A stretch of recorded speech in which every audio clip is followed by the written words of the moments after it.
Well, thank you very much.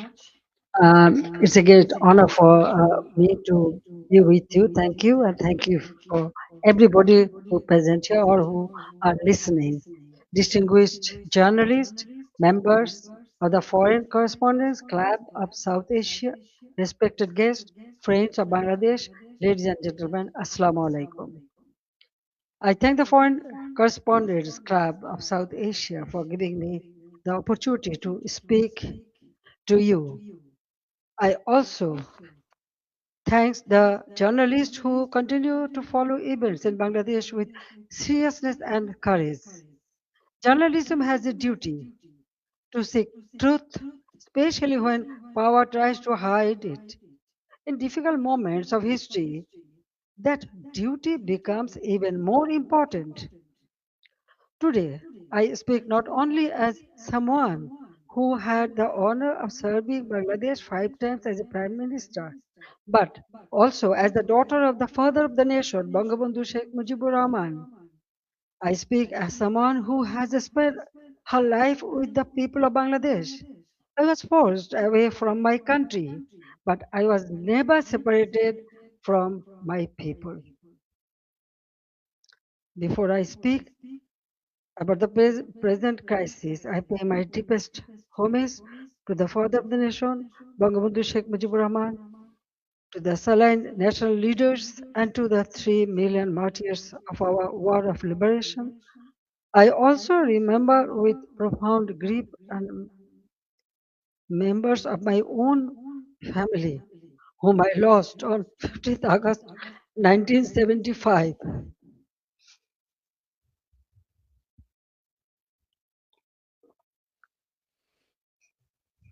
Today is also the birthday of my beloved brother Sheikh Kamal, who was 2 years younger than me. He was a valiant freedom fighter, a youth leader, a sports organizer, and a cultural activist. His life represented the courage, creativity, and patriotism of the young generation of Bangladesh. I remember him today with deep love, pain, and pride.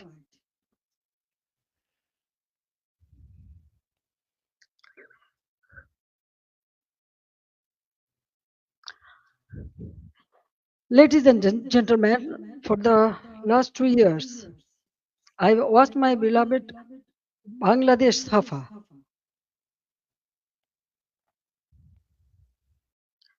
Fear has entered homes, workplaces, and campuses. This is not the Bangladesh we built. This is not the Bangladesh for which 3 million people sacrificed their lives in 1971.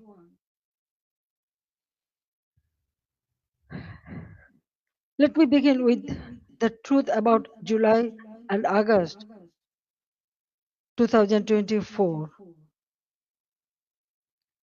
It was not a peaceful student movement. From the beginning, my government tried to resolve the issue peacefully through dialogue, legal process, and patience. But behind the language of reform,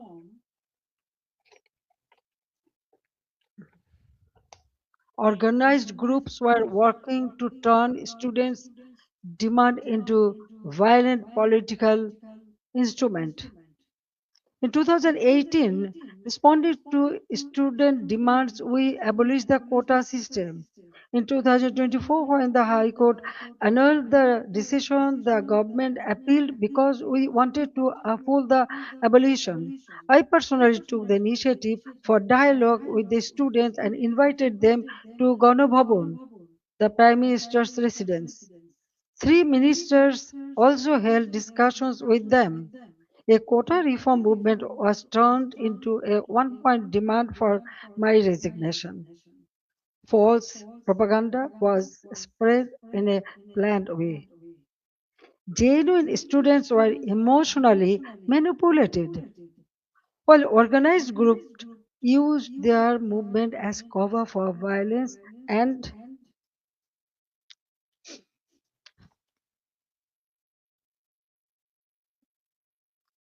regime change.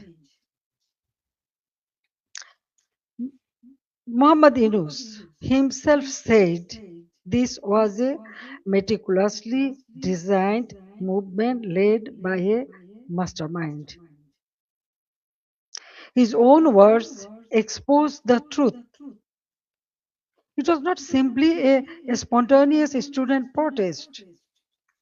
There was no visible or responsible leadership. Instructions were given invisibly. It was organized, directed, and used to create a path to power outside the ballot box. From July 15th, the character of the movement changed. Killings, arson, attacks, and looting began. Instead, property was destroyed. Bangladesh television was attacked and set on fire. So was different buildings like Shetu Bhavan, the Directorate General of Health Services, the EPI vaccination program building, Farmgate Metro Rail Station, flyover, Mohakali Elevator Expressway, science research facilities, the Disaster Management Office, a national database center, a COVID-19 special hospital, Bangladesh Medical University, residential hotels, industrial facilities, businesses, prisons, and including Noshingdi and other district jails were attacked, vandalized, or burned. All the terrorist criminals were released. Awami League offices were vandalized across the country. Leaders and workers were attacked and killed. Homes of ministers and senior figures associated with my government were looted and burned. The media was also targeted. Nearly 50 media center, private television stations, and newspaper offices were attacked or set on fire. Journalists were killed. Law enforcement agencies came under organized attack. Police, Sepai, the other officers were killed and their bodies were hung from flyover. Around 460 police stations were outposted or set on fire, and in some, personnel were trapped inside buildings and burnt alive. Weapons were looted. Officers were beaten to death. According to persecuted police members, at least 3,000 personnel were killed, attacked, tortured, or subjected to serious violence. So, I ask a simple question. In such a situation, what is the duty of law enforcement? When police stations are burned, government buildings are attacked, public infrastructure is destroyed, officers are killed, and weapons are looted, does the state have no duty to protect life and property? In every country, law enforcement has a responsibility to protect citizens, state institutions, and their own lives. This is not a crime. That is the duty entrusted to them by law.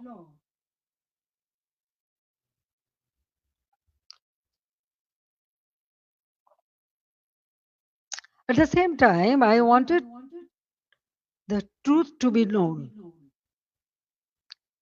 That is why I formed a Judicial Inquiry Commission on 18th July 2024. Its purpose was clear. Every casualty had to be investigated. Every incident of violence had to be examined, and every family deserved to know the truth. I met victims' families, visited the injured, and instructed the authorities to provide the highest level of medical treatment free of cost. And on 1st August, I strengthened the inquiry into a three-member commission so that the investigation would be credible and comprehensive. But after seizing power, the illegal interim government led by Muhammad Yunus stopped the investigation. They did not allow the truth to come out. They gave indemnity to those who involved in the killings. If they truly wanted justice, why did they stop the inquiry? If they had nothing to hide, why protect the killers? That one decision tells the truth. They did not want justice, they wanted power. They did not want investigation, they wanted the evidences buried.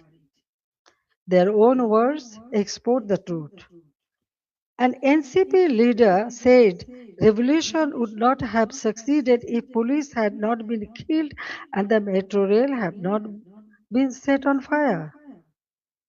A BNP leader in Sirajganj also said publicly that Enayatpur police station was burned and police were killed to make the revolution succeed.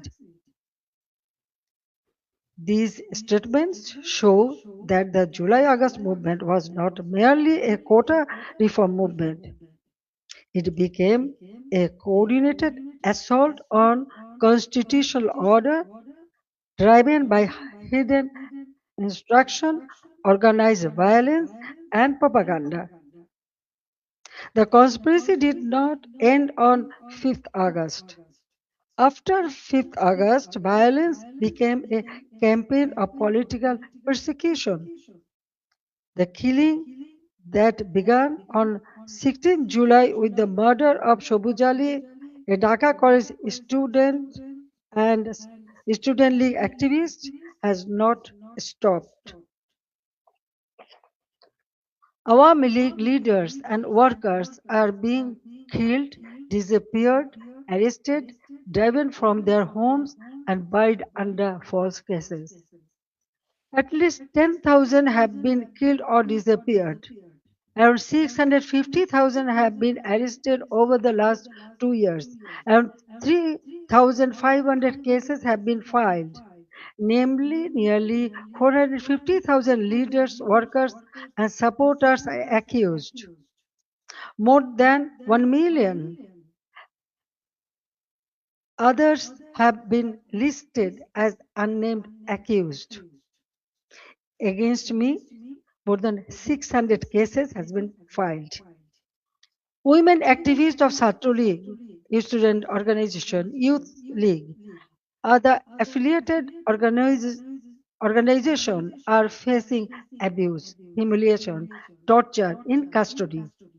Many leaders and workers have also died in prison amid documented accounts of torture, denial of medical treatment, deprivation of food, negligence, and denial of basic rights. The persecution is not limited to the Awami League members of only. The member of minority community, judges, lawyers, intellectuals, cultural figures, journalists, professionals, workers, even rickshaw pullers, farmers, ordinary citizens have been attacked, arrested, or accused in murder cases. No one who stands for the spirit of the liberation war is safe. Symbols and memorials of our liberation war have been destroyed. Freedom fighters have been humiliated with garland of shoes. The historic residence of Bangabandhu Sheikh Mujibur Rahman, the Bangabandhu Memorial Museum at Dhanmondi 32 has been attacked and demolished in phases. This is not random violence. This is an attempt to erase the spirit of the liberation war from Bangladesh. Muhammad Yunus himself spoke of pressing a reset button to whip away the country's previous history.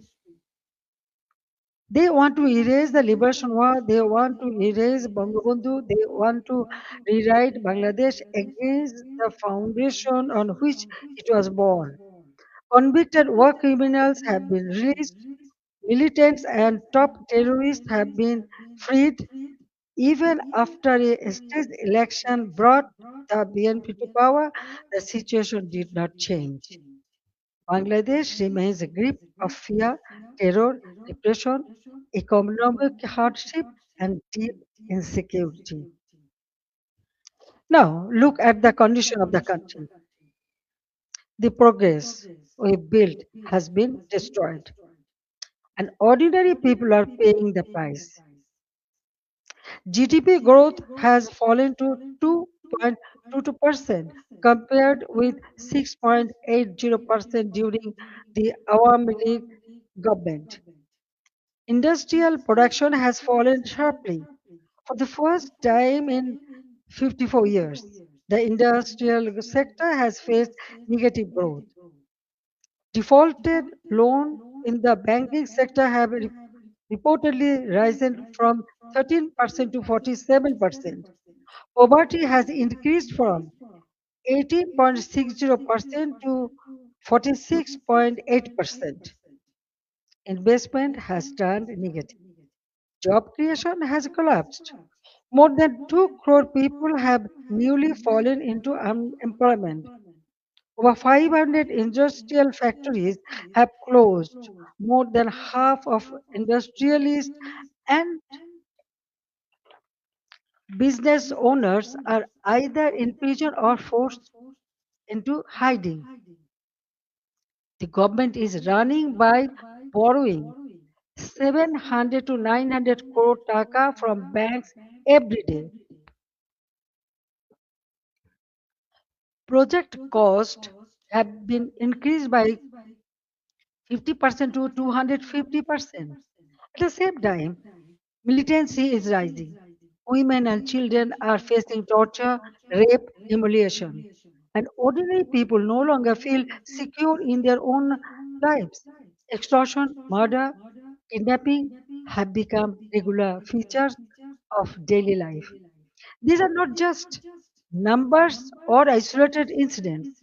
Behind them, there is a family, a worker, a farmer, a small business owner, a mother who cannot buy food for her children, and a young person who no longer see hope. But let me also remind you what Bangladesh had achieved. The welfare of the people has always been the purpose of my deep politics.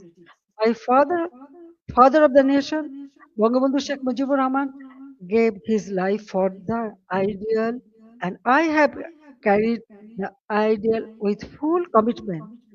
During my 5 terms as a Prime Minister, we used long term planning, sound financial management, disciplined implementation to place Bangladesh on a strong foundation. After 2008, across 16 years and 4 consecutive terms, we implemented major projects such as Padma Bridge, Metro Rail, Rupur Nuclear Power Plant, Matarbari Deep Sea Port, Kandapuli Tunnel, Bangabandhu Satellite. We maintained GDP growth between 6.5% to 7.5%. Our development projects were not vanity projects. They were part of building national capacity. Our social programs were not charity, they were investments in human dignity. We made Bangladesh stand tall. We made it known as the rising tiger of Asia. Bangladesh's crisis is not only a domestic crisis, it affects regional peace, security, trade, development, and human dignity. That is why I call upon the international community and all the friends of Bangladesh to stand with the people of Bangladesh in their struggle for democracy, justice, and peace. A stable Bangladesh matters for South Asia, for the Bay of Bengal, for development partners, and for all countries that believe in democracy, rule of law, and justice. The next decade can be a decade of recovery and renewal, but only if democracy is restored and the people are allowed to decide their own future. That is why I make these demands clearly. The ban on the Awami League must be lifted, political prisoners must be released, false cases must be dropped, freedom of speech must be restored, media freedom must be protected, judicial independence must be guaranteed. Law enforcement agencies must serve the people, not those who use power for revenge. These are not demands for one party only. There is necessary steps to save Bangladesh. Whatever fate awaits me, I will return to my people. I cannot stay away while my beloved countrymen are suffering. I know I may be detained, I may be sent to prison, they may try to enforce verdicts issued in fabricated cases, but fear cannot decide my duty to the people. My life moved beyond calculations of personal safety long ago. In 1971, I was in imprisonment with my mother. My son, Joy, was born in captivity. In 1975, I lost my family. I spent 6 years in exile. After returning home, I fought against military ruler, dictatorship, and political conspiracies. There were 19 assassination attempts against me. Even the grenade attack of 21st August 2004 could not stop me. Therefore, I am not worried about my own future. I am worried about the future of Bangladesh. I want to return because the people deserve security, development, prosperity, and peace. They deserve a state that protects them, an economy that gives them opportunity, and a democracy that gives them rights. My return and the return of the Awami League to the democratic process is not about power. It is about putting Bangladesh back to the right track. It is about reviving the country's path of development, progress, secularism, stability. I want to return to Bangladesh to one purpose, to stand beside the people and help improve their lives. The people are the source of all power. I believe in them, I trust them, I love them, and I will return to them. Joy Bangla, Joy Bangabandhu. Thank you very much for listening me and giving me so much time. Thank you.